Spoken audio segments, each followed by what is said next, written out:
And welcome back to Kidmin Talk. This is Karl Bastian coming to you from Kidology.org. And I have someone really cool with me in the studio. Well, virtually anyway. This is Sean Sweet from 4, 5, 6. And those numbers are very significant. They represent 4th graders, 5th graders, and 6th graders. The age at which you not only believe you can change the world, you actually can. And so we're going to be talking about preteen ministry today. Sean is a guy that I have gotten to meet in person. I've gotten to walk over to Burger King at a conference and talk about our passion for this age. And so today we're going to be talking about how to start a preteen ministry. Now, if you already have one and you're already familiar with 4, 5, 6, you're going to get some new ideas. You're going to get sharpened. You're going to get challenged. But I'm hoping some of you listening don't yet have a preteen ministry and you're curious about it. So sit back, relax. If you're driving, don't relax too much. Keep your eyes on the road. But we're going to talk Kidmin as we talk preteen ministry with Sean Sweet. And it's our prayer that it's going to make a big difference in your ministry. You ready to go? I'm ready to go. All right to go. We're going to talk Kidmin. I always try to time the intro so the music's just perfect. Just ends right there. And that's amazing. Sometimes I bomb, sometimes it works out okay. But hey, Sean, tell us just real briefly about 4, 5, 6, what it is, and without the long version, how did you end up starting this 4, 5, 6 ministry? I'm really excited about it.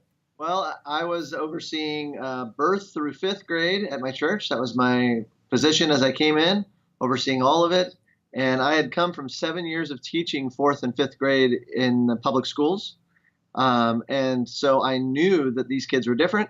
And after several years of praying and vision casting and being rejected by my senior pastor, we were finally able to get the vision across to him and the board to have a preteen ministry. But what I found was there was very little out there that supported preteen ministry. There's great things like what you're doing, Karl, Kidology, and there's a ton of resources for children's pastors and conferences for children's pastors. And a similar thing could be said for youth ministry. But at the time, 2008, when we started our Elevate, which is our preteen ministry, there was nothing that I could find out there, very, very little out there. So we decided we would start something and try to draw together people who were doing preteen ministry at their churches. Out of that, Patrick Snow from Superstarts Christ in Youth said, "Hey, let's do this. Let's do this thing," and we called it 4, 5, 6. Since then, our church has taken on this as a ministry of Destiny Church. So 4, 5, 6, it's all spelled out, FOURFIVESIX.org is the place to go. And it's a resource, it's a curriculum, it's support, it's community, it's training, everything to help raise the value of preteen ministry. And so that's what we're all about. Fantastic. Well, I know that I was a preteen when I got involved in ministry, and I've run my kids' church with preteens for my whole ministry. That's an age, as I said in the intro, they believe they can change the world, and they can. One of the reasons I'm so passionate about preteens serving in church is that and I've done other podcasts on this, I'll link them in the description, we often are frustrated in ministry that we say, these grown-ups just come to church and they don't serve. Well, we train them as kids that church is a place you come and watch, and then we wonder why when they get older, they just want to come to church and watch. And we can train them as young people that church is a place you come and do. And so when they become adults, they come to church and go, where can I volunteer? So we could preach all about, how important preteen ministry is, but I suspect those who watching this, they already know that, but they're kind of like, hey, what do I do? So I want to tap into your expertise on how do you start a preteen ministry. My first question was, what is that age? Maybe your name already defines that, 4th, 5th, and 6th grade ministry. What age is that? How do you define that when people say, well, what exactly does preteen look like? Yeah, so it really is a developmental thing. So, around 9 to 12 is when we see that age, that preteen age. So if you're trying to, say, oh, well, can we do a third grade preteen ministry? Not really. Okay. You might have some girls that are there developmentally, but even so, it's a developmental thing, and until their minds are able to do certain things, you can't really do the things that we feel preteen ministry. The purpose of preteen ministry can't really be lived out with second graders or first graders. So if a church puts their sixth graders in youth, middle school, we can debate that another time. It'll be fourth and fifth.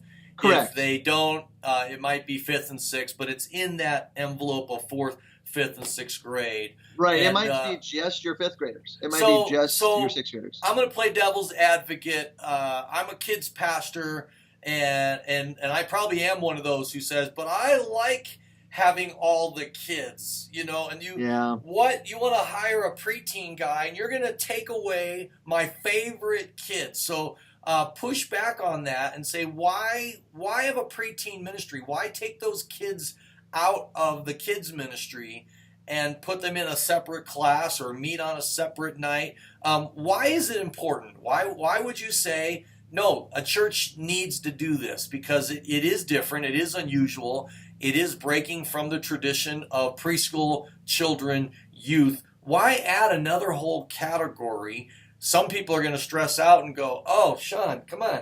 I've got preschool, I've got kids. You're giving me another whole thing to do.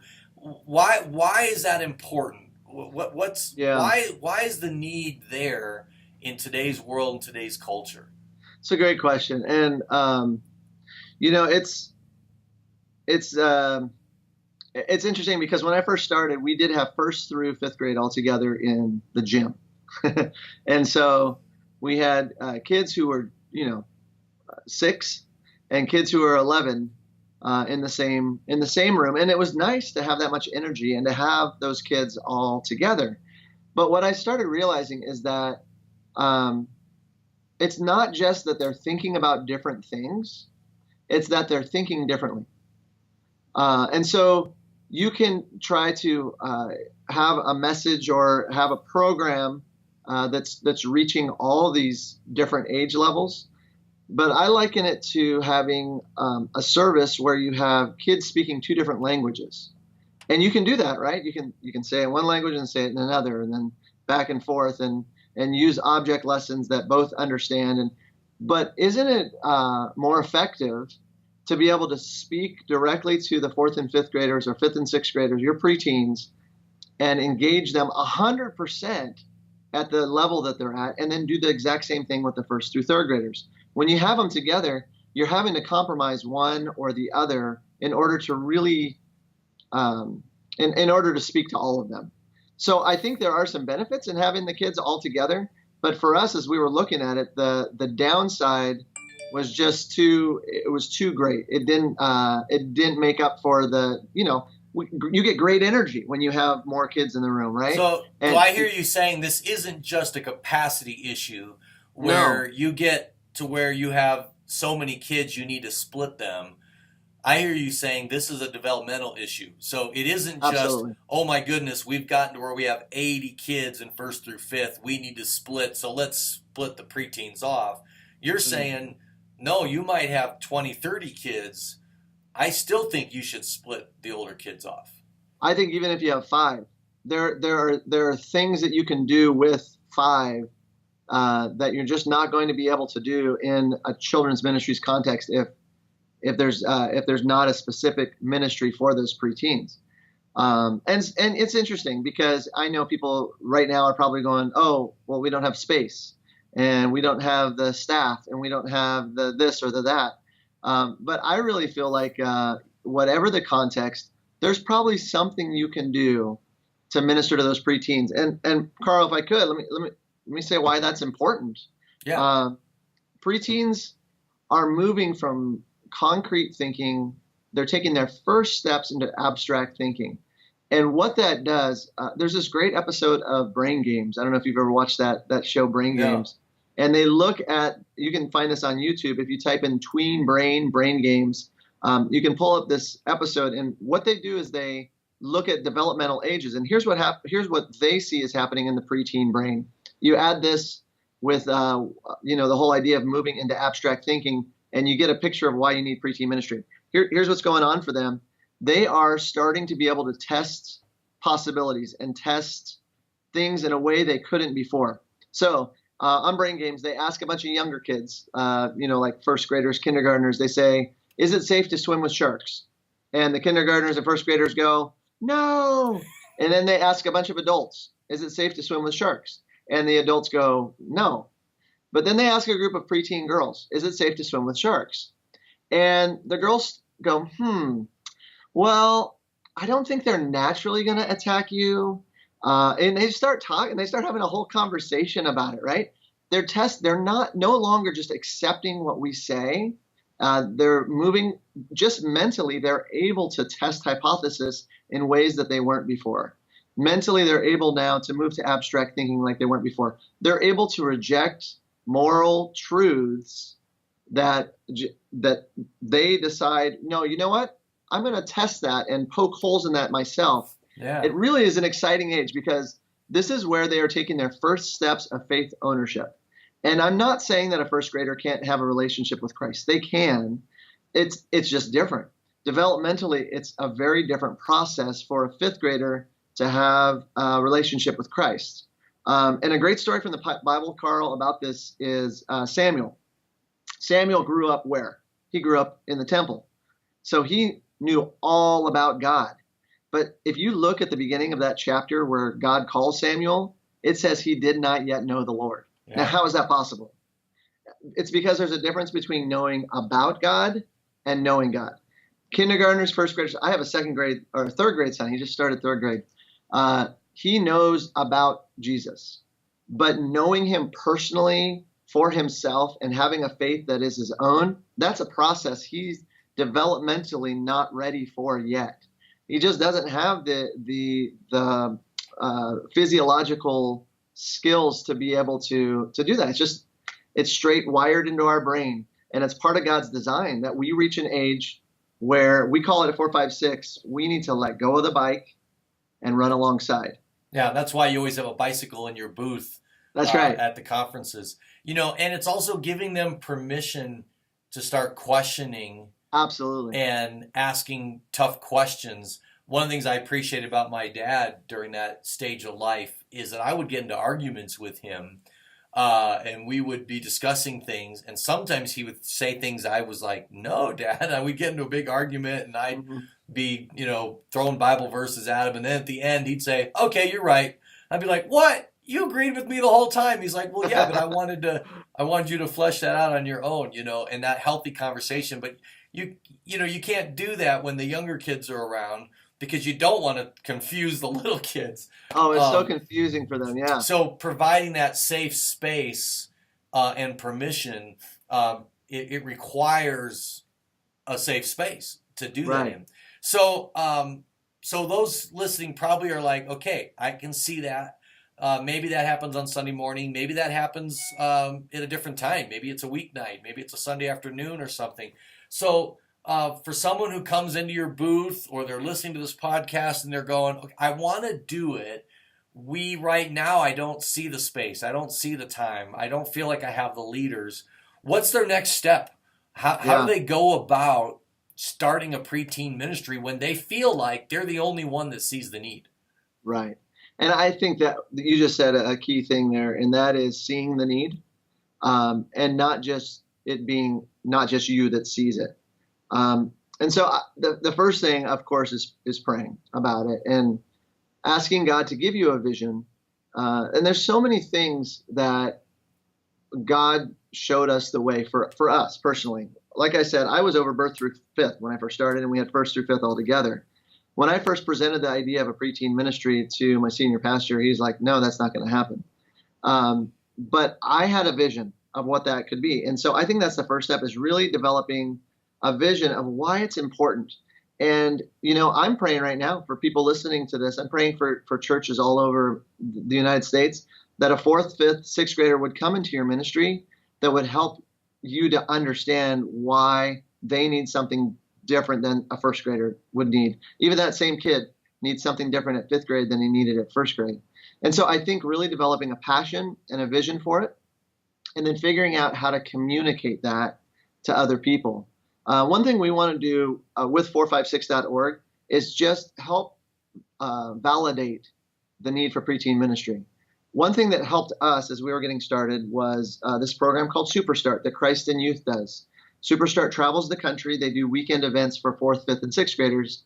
And it's called Superstart. Patrick I've Snow been to one. heads In it fact, up. on Kidology, I visited one, and I kind of wrote what I called a Kidology Spotlight. I'll link to that. Amazing event. Can I tell you, though, that was the catalyst for us. Because when I was able to point my senior pastor and say, hey, there's this event, it helped to kind of create a validity in his mind that, okay, maybe this is a thing. When you can start pointing to other churches that are doing it and visiting them and you just mention things like, hey, I just went to go visit the church down the street to see what they were doing with their 4th, 5th, or 6th graders. That is your name dropping and trying to bring a validity to it for your leadership at your church and helping them to realize, give them the research. Or start with events. We did yes. We don't currently have a preteen ministry. We're in that stage. Some leaders that we had moved on, and so we're kind of looking for those leaders, but we're still hosting some preteen events. A couple months ago, we did a Nerf Wars, and you can go to kidology.org/Nerf Wars. I put up pictures, all of the graphics. I linked to all the Amazon stuff that we bought, so you can do your own Nerf Wars using everything that I did. Several people have used it, but it was a great outreach. We got so many kids. They brought their friends to Nerf Wars that they might not initially invite to church. And we actually got families that join our church and come to our church because of the Nerf Wars. And not that my pastor needs to be sold on preteen ministry at this point, but an event like that can be a great sell to the leadership, because you can say, look, man, I did this preteen event, and we had 20 guest kids come. Imagine if we had a preteen ministry, weekly. And so maybe you start with some preteen events. And I was going to say, that's another way of validating it, right? Because I think the first thing is you got to validate it in your mind and validate it in other people's minds. Surround yourself with the research on this age. There's an AMLE article, American Middle Level Educators article, that looks at 10 to 15-year-olds and looks at their development, and that article is you read through that and you go, yes. Is that article on your website? It is, yeah. If they go to 456.org and just search AMLE on there, it should pull it up. Okay. But we'll put a link to that in the description, in the notes. Yeah. So for us, we were able to start a preteen ministry because we had people like Patrick Snow. And, we had articles and we had all these things that brought validity to it. And then, like you're saying, Karl, then you start, doing things like have an event. And if you have 30, 40 kids show up, preteens show up when you're used to having 20, then all of a sudden you're able to say, hey, this is a thing. Yeah. And preteens are so interesting because deep down they know they're different. They may not understand why. But they're sitting there with the first graders and they feel different. They really do. And so when you say, hey, we're going to have an event just for the 4th and 5th graders, they go, somebody gets it. Yeah. Somebody understands. I don't want to be around the kindergartners and first graders. I'm cooler than they are. Yes. And by having it outside of a Sunday morning, you're also doing something which is really powerful for preteens, and that is giving them choice. Because now it's not like I'm attending because my parents are bringing me. Now they're going, okay, is this something I want to go to or not? Right? Yeah. And that's the kind of things that engage preteens, is like giving them choices. And like you've talked about leadership, I'm sure you didn't force every 5th grader to be the fiddle player, or but you said, hey, there's this leadership thing, and they're all about it, right? You say, who wants to serve, and they're like, yeah, I'm in, count me in. Well, and on my kids' crew, they actually had to complete an application. They had to get references. Yeah. And for these kids, it was the first time in their life they ever had to go ask for a reference. And I had times where the references came back, Karl, I don't know that you want this kid on your crew. They kind of misbehave and stuff. And it was the first time they ever got a bad reference. and they realized, oh, the way I behave over here can impact an opportunity over here. And that's a powerful life lesson, where like, oh, I need to think about consequences, because they were like, oh, well, I don't like that teacher, but I like this teacher, so I behave good here and I don't there. And so it's these growing up experiences that can be really powerful. It's a lot of fun. So it gives them responsibility. I call it validating. What's the phrase I use? When I go to a kid and I give them leadership, I say it's kind of like, I know that you know that I know that you know that you're cool. Like when we do the worship songs, I say, and their kid stuff, I say, I don't sing these songs at home in the car. I've got K-Love on. I've got, the message on. But, so I'm not expecting you to like the kid stuff, but I'll tell them, the little kids, they don't look up to me. I'm an old guy. They like me. They think I'm funny or cool, but they don't want to be me when they grow up. They want to be you when they grow up. Because they look at you as the next stage. And so you need to be setting the example. And they see like, oh, I'm the example, not these grown-ups in the room. It's honoring the ego. That's the phrase I was looking at. I say it honors their ego when you give them some leadership and some status as a leader. And if you add that with some T-shirts and hats and stuff that's the Preteen logo, the Preteen, it's maybe this is a horrible. There we go. Maybe this is a bad analogy, but in the inner cities, kids gravitate toward gangs. Yeah. And the reason is they want an identity, and they will gravitate toward a negative identity to meet that need. But we can give them a positive identity and a positive group culture in a preteen ministry so that they don't have to gravitate to meet that need in a negative way.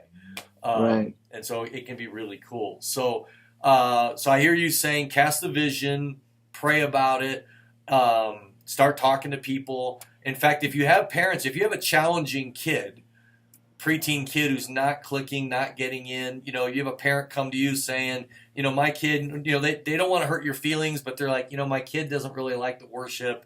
He's not really into your puppet, and your skits. And I've had that happen with me. They're kind of like, they're afraid I'm going to be offended. I'm like, hey, I get that your fifth grader doesn't like Gus. He's too old for Gus. And my response has been, what I'd rather have is a preteen ministry for your son. Would you be a part of would you like to be a part of a steering, if not leadership, a steering committee or a prayer team?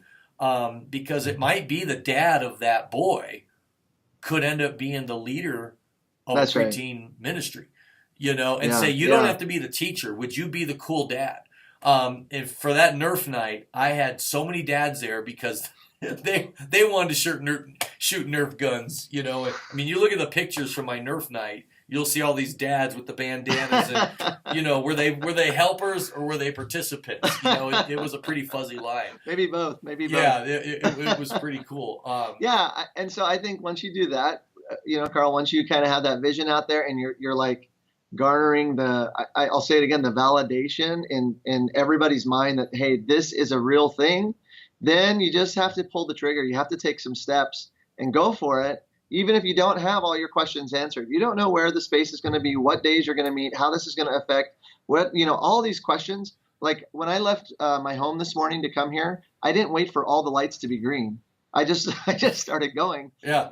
Right. And I think at some point you just have to take a step. And for that's a little better analogy than the jump off the cliff and build the wings on the way down. That one scares people. That's what I always say. I like yours better. You didn't wait for the green light, so it's a little less scary than jump off the cliff and build the wings on the way down. So, so what does it look like? Give people a vision down the road. So they've taken, instead of jumped off the cliff, they've started down the road. They've got some leaders. They've got a room. They've come up with a cool name and a logo and all that. They're 6 months into it. It's not perfect. Right. So it's not 3 years down and it's humming. Yeah. 6 months into it, just give them a rough sketch. What might it look like? What might a preteen ministry look like? Okay, so I think a lot of churches are going to be different. Some are going to be, we're meeting with our preteens on Friday night every other week, and we have a specific curriculum for them or events that we're doing for them. And it becomes something that doesn't compete or doesn't impact your Sunday morning or Wednesday nights or whatever. It's a separate thing that you're doing just for them, kind of like a youth night. And you might even do it on a youth night if you have, hey, the junior hires and high schoolers meet on Thursday nights, or whatever, you might add that. Parents might like that because it's one trip in the car to church. Correct. Yeah. And so I think, that, but for others, you'd be like, okay, we're actually going to do this. We're going to have our own class on Sunday morning. So the ones that I've seen succeed, there are a couple elements that they are engaging preteens in, no matter whether it's a Sunday or a Wednesday or whatever it is. Oh, you're getting your paper out. Awesome. I'm writing this down. Okay. So the first thing that I would say is something I've already mentioned, and that is that there's choice. That there is choice, and along with that, the second thing is power. And I'll explain what I mean by those in just a minute. And so, but the preteens, I told you our ministry is called Elevate. That name came from the preteens. So we asked them for name suggestions. I like it. As we were getting ready to launch In my kids' crew, they design the logo every year. Yes, and exactly. I mean, I did the final thing. They did sketches. They weren't necessarily artistic, but we had a theme verse, but they never be lacking in zeal, but keep your spiritual fervor serving the Lord, Romans 12:11. But they designed the logo every year, and then I would kind of give it to an artist, but they felt like they designed that logo, and they loved that. Right. And so, it might even be like, what topics are we covering? It's based on the questions that the kids ask. Or you put before them, here are 5 things we can talk about this next season. Vote on which ones you're most interested in, and that's what we'll be talking about. Choice, so you're giving power. Choice and power, yeah. And even in, as simple as response station, how they respond to the message. We do a message, and there's like 5 ways of responding. Now, how are you going to respond? It's up to you. Cool. Because with preteens, it's like if you give them one way of responding, they're looking for alternates. That's what. So they're going to go. So you're giving them a way to rebel but in a way that's not rebellion. Right. Exactly.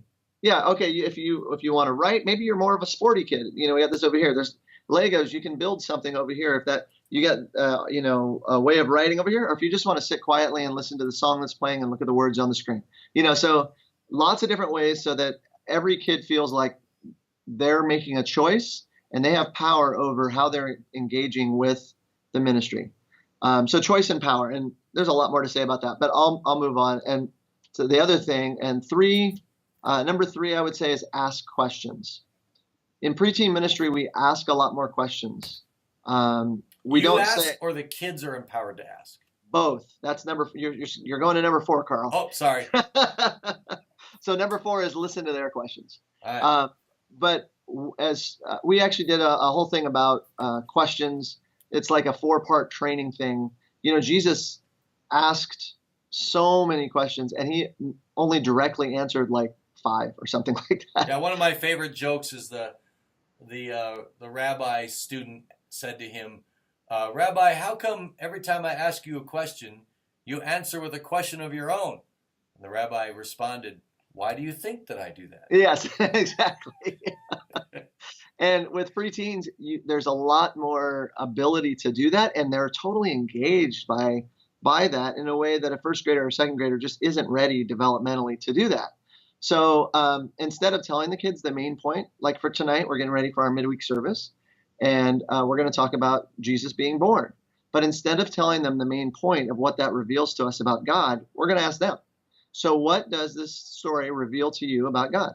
And they write down their answers, and that's the small group time, is them discussing what God's revealing to them and what they feel is the main point, and then moving forward from there. That's not something I would attempt to do with younger kids, but with 4th and 5th graders, you can start to ask them really meaningful questions and engage them in, not just application, but in their observations and them teaching. And so there's 2 questions we actually ask every Wednesday night. And one is, what did God reveal to you through today's message or through tonight's message. And then the second question we ask is, what questions do you still have? And so when they write that down, they write down what God's revealed to them and what questions they still have. I'm telling you, a group of even 5th grade boys can sit there and have discussion time for 15 minutes. Your leader doesn't need a long sheet of like, ask this question, this question, this question. The boys will bring, and the girls too, they'll bring, things to share and things that stood out to them and questions that they have. And they have lots of questions. Sometimes we'll set up a question box in the back of the room where preteens can write their questions about God and stick them in there. And all of this is part of that process of engaging them in their faith. Instead of just telling them about the bike, we're letting go and letting them feel it wobbly a little bit and figure out how to write it for themselves. Okay, so that's 3 and 4. Another thing, and you kind of hit on this earlier, is that you're making space for mistakes and unexpected happenings. And then along with that is number 6, which is be prepared to confront doubt and misconception. So I'll say those again. Number 5 is make space for mistakes and unexpected happenings. And number 6 is be prepared to confront doubt and misconceptions. As you know, and I am going to put these in the show notes so that if you're listening and you're driving, don't feel like you have to, pull out a paper. I'm going to type this up in the show notes. We always have show notes at the bottom at kidmintalk.com. So cool. Yeah, and here's the thing. The more you turn it over to the kids, the more you ask them questions or let them ask questions or involve them in leading. So what does the night look like? Obviously, you don't come in, get in a circle, and get into a heavy conversation. Is there a crazy game first? Yeah. Okay, good question. And then you communicate, then you tell a story in a creative way, or you read the passage. How do you decrescendo from the fun thing that gets them to come down to this meaningful conversation? Oh, yeah. And there's so much chemical going on in their brain. They got to stand up and move around, not just at the beginning, but throughout the message. There's times when we do worship, for instance, they come up to the front and they go and sit back down. They're not just standing up and sitting down, but actually the moving. They go to small groups, come back. So I can run you through like a Wednesday night model that we've used or a Sunday morning, and it does look different because at night we found preteens' energy level is different, and they're ready to engage in different ways than they are on a Sunday morning. So let's see, Wednesday night we'd start with an upbeat, either dance or song or something as they're coming in the door, something that's fun and upbeat, and we don't do typically more than one song in a row. I know a lot of people will do like 5 worship songs in a set or whatever. We won't do that. We do like 1 or 2, and then later on as a response. Power shuffle, cha-cha sling, or something like that. Yeah, and there's some great Christian ones too, or Christian artists who like LZ7 has a song called Strobot, which is really fun with strobe lights, and there's a whole dance that you can learn on YouTube for it, and our kids love it. There's a guy out of England, Govna B, and he's a Christian. He does a song called Say Cheese. And the kids love it because they gather up and like hold a camera and take a picture of like a selfie. It's not a real camera, or it could be, but they're like we've developed a whole dance around that song. Cool. And so something like that is great. And then like a song like I Like Bananas, or Anchor by Revolution Worship, or This Is Living by Hillsong. Something fun, upbeat. Then we'll go into, hey, everybody have a seat. It's time for some announcements. And they all shout, announcements, announcements, announcements. Woo! They do like this thing. I don't know. Then they have a seat and we go through our announcements. There's music playing in the background.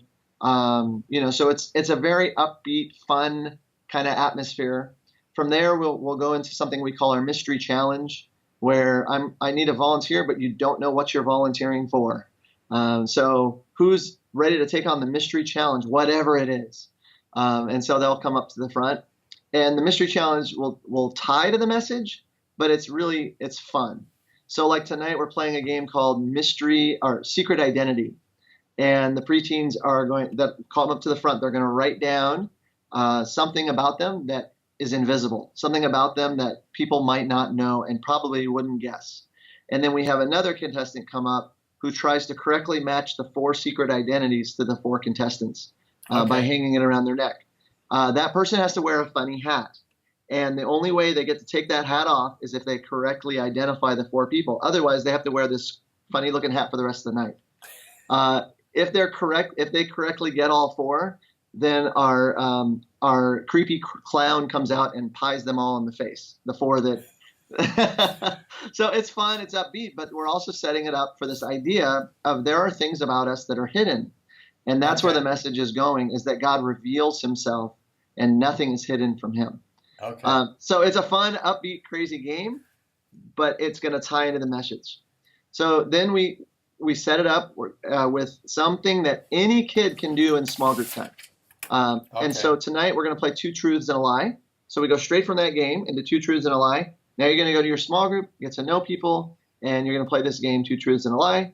And they tell 2 truths and 1 lie, and people have to figure out which one is not true about them. Yeah. Again, we're setting them up for the message, but it's very, a kid who's never been to church before, they can engage with what's going on.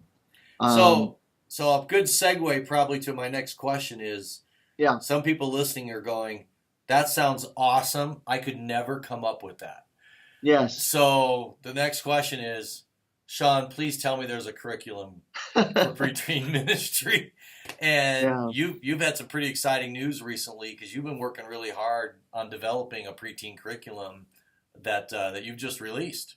Yeah. Well, we launched Elevate, our preteen ministry, in 2008. And since then, we have been developing what does that look like? What do services look like for that age? The last 2 years, we took some of the best of Elevate and had other people try it out in their churches with great response and great success. And we've taken that, we called that our beta testing years. And we had something like 40, 50 churches. We even had one in France that was really interested. And so they translated everything into French.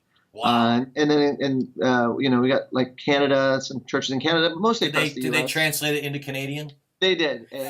And so I'm going to get some heat for that. Oh my, sorry.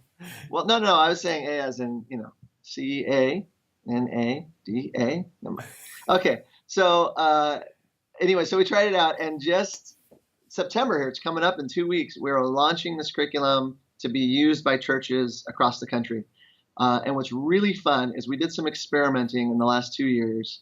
When there's other preteen ministries and we're doing it at the same time, there are things we can do together. So in the first series, we're doing a worst preteen singer contest. And all the ministries that are using this, it ties into the message, I promise. But all the preteens that are using this, they're sending in the winners, their local worst preteen singer from their ministry. And then the kids get to vote globally on it's like American Idol kind of thing, or The Voice or whatever, but they're voting on the worst preteen singer, and the winning ministry gets to have a pizza party for their entire preteen ministry. Oh, that's awesome. So we do things. Are you just like using YouTube, or they submit it on YouTube? They submit it through, we have a website, it's worstpreteensinger.com, and they'll submit their videos there once the September hits. And then we put it out. We have these little videos. We got this guy with a fake Australian accent. His name is Brian. So it's called Roots, right? Oh, it's called Deeply Rooted. Deeply Rooted. Deeply Rooted. Yeah. And so is it a weekly lesson? Yeah. And so the large group, small group. What does it look like? What's the scope and sequence? Give me the quick sales pitch. Sure, absolutely. So it's a 2-year scope and sequence, and we took 3 things that we feel help preteens to own their faith. One is experiencing God. The second is being transformed, not just applying, but being transformed by their theology. And then the second is discipleship, giving them skills so they can draw closer to God for themselves. And each quarter has a month that's focused on each of those 3 things, and they build on each other. So over the course of 2 years, preteens will move into really not just knowing about God, but knowing God, and being able to live out their faith, being transformed by the truth. So that's kind of it, Karl. It does have large group. It has small group. It's been used in so many different. We give over 3 hours of content for each lesson, and so they can mix and match and adapt. Yeah, and we give suggestions like, hey, if you have a 40-minute service, here's what we suggest. If you have a 2-hour service, here's what we suggest. Awesome. people will pick and choose and make it work for their context. And then Fantastic. we have Well, training that goes along with it you are as well. such a blessing to these Thanks. kids, churches that are trying to target this age. It's so important. As we wrap this up, do you have a final word, final challenge, humdinger story to just hammer it home? I just want to give you that final chance as we get ready to wrap this up. Absolutely. I think this story kind of helps me to understand why preteen ministry is so important. There's a kid, I'll call him John. That's not his name, but John was totally unengaged in fourth grade when he first came in, and he just wasn't having it. We did a night about Jesus as a preteen, and the kids had a chance to write their questions. You know, what is God revealing to you, and what questions do you have? And when they sat down in the small group, I was filling in for a small group leader that night. So I was sitting there with John, and somebody in his group, another preteen, asked, "Do you think Jesus had any friends?" And this kid, John, so instead of trying to answer his question, I do what I do with preteens. I said, "Well, what do you think?" He didn't have an answer. So I said, "Does anybody else have any ideas on this?" And John says, "I don't think he did have friends, because when people are different, people don't like to be their friend." And I'll tell you what, I saw a change in John after that night, because he realized he wasn't talking about Jesus. He was talking about himself. Yeah. But Jesus was there with him. And he made a connection with Jesus that he had never made before and would not have made without us making space for preteens to do what preteens do, which is to test, hypothesize, and start to own their faith for themselves. That's what I would encourage you, is give your preteens a space where they can start to take steps of faith ownership for themselves. That's awesome. You know, to make Jesus not just these cute Bible stories that they're learning as a kid, but like for Johnny, Jesus becomes real. He becomes somebody that loves them, cares about them, and someone that really knows them and cares about them, and that they need a place for that to become real. So be sure to check out 456, that's 4, 5, and 6 spelled out.org.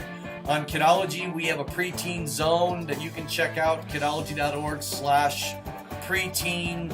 Thanks for listening. Be sure to check out the show notes, and I'll see you on kidology.org. Thanks again, Sean.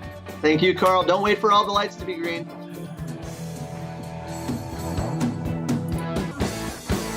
Hey, man, that was awesome. Is that good? That was good for me personally.